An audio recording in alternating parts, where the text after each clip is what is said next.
മുസ്ലിം league ബൈത്ത് റഹ്മ സമർപ്പണവും palliative care ഉദ്ഘാടനവും നടന്നു.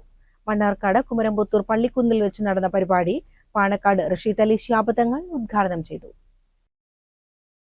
കുമരംപുത്തൂർ പഞ്ചായത്തിലെ 28ാമത് ബൈത്ത് റഹ്മ സമർപ്പണമാണ് പള്ളിക്കുന്നിൽ വെച്ച് നടന്നത്. പാണക്കാട് റഷീദ് അലി ശിഹാബ് തങ്ങൾ താക്കോൽ കൈമാറി.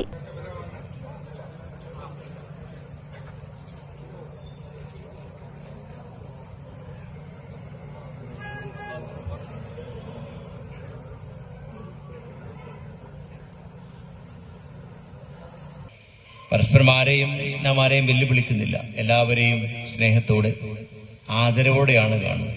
എല്ലാ ആരാധനകളും എല്ലാ മതവിശ്വാസികളും. ഇന്ത്യ ഒരു ബഹുസ്വര രാജ്യമാണ്. ആ ബഹുസ്വര രാജ്യത്ത് നിരവധി മതങ്ങളുണ്ട്, ഭാഷകളുണ്ട്, സംസ്കാരങ്ങളുണ്ട്. ഇതൊക്കെ ഉൾക്കൊണ്ടുകൊണ്ട് തന്നെയാണ് മുന്നോട്ട് പോകുന്നത്. നമ്മുടെ രാജ്യത്ത് പ്രത്യേകിച്ച് എടുത്തു പറയുകയാണെങ്കിൽ കേരളത്തിൽ മുസ്ലിം ലീഗിന് വളരെയധികം സ്വാധീനമുള്ള ഒരു സംസ്ഥാനമാണ്.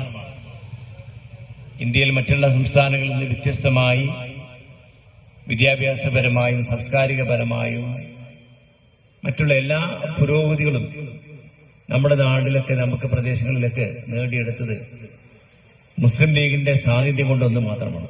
Pallikkunnu Shihab Thangal charitable trust palliative care ഉദ്ഘാടനവും നടന്നു. പള്ളിക്കുന്ന് സെന്ററിൽ വെച്ച് നടന്ന പരിപാടിയിൽ അബ്ദുസമദ് പൂക്കോട്ടൂർ മുഖ്യപ്രഭാഷണം നടത്തി. അന്ന് തീവ്രതയോടെ കോംപ്രമൈസ് ചെയ്തിരുന്നുവെങ്കിൽ അവരൊന്നും തോൽക്കുമായിരുന്നില്ല.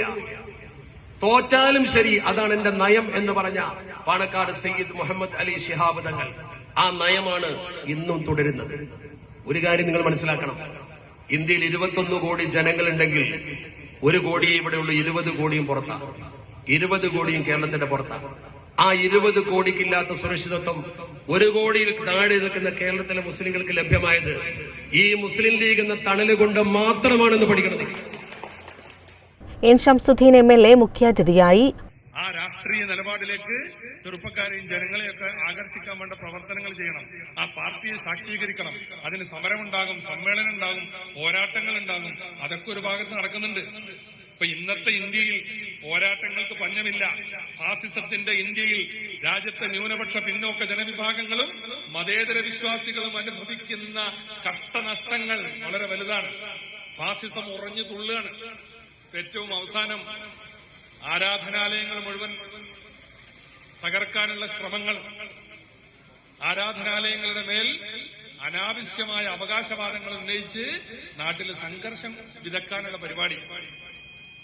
അതൊരു കാലത്ത് വന്നപ്പോഴാണ് ലീഗിന്റെ ദീർഘവീക്ഷണത്തിൽ രാജ്യത്ത് ആരാധനാലയ സംരക്ഷണ നിയമമുണ്ടായത്. അന്ന് ബാബരി മസ്ജിദ് തർക്കത്തിലാണ്. ബാബരി മസ്ജിദ് ഒഴികെ ബാക്കി ഇന്ത്യയിലെ എല്ലാ ആരാധനാലയങ്ങളുടെ കാര്യത്തിലും 1947 ആഗസ്റ്റ് മാസം 15-ാം തീയതി ഒരു ആരാധനാലയം എന്തായിട്ടാണോ പ്രവർത്തിച്ചത് അങ്ങനെ എക്കാലത്തും നിലനിൽക്കണം. 47 ഓഗസ്റ്റ് 15-ന് ഒരു ആരാധനാലയം ക്ഷേത്രമാണെങ്കിൽ പിന്നെ അതിൽ തർക്കം ഉന്നയിക്കാൻ പാടില്ല. അതെന്നും ക്ഷേത്രമായിരിക്കണം. പരിപാടിയിൽ അൻസാരി അധ്യക്ഷനായി. കബീർ മണ്ണറോട്ടിൽ സ്വാഗതം പറഞ്ഞു. നേതാക്കളായ മുഹമ്മദ് ഹാജി, മുഹമ്മദ് ബഷീർ, TS സിദ്ദിഖ്, നാസർ കൊമ്പത്ത്, റഷീദ് ആലായൻ, ഹുസൈൻ കൊളശ്ശേരി, ബഷീർ കാട്ടിക്കുന്നൻ തുടങ്ങിയവർ നേതൃത്വം നൽകി. CCN മണ്ണാർക്കാട്.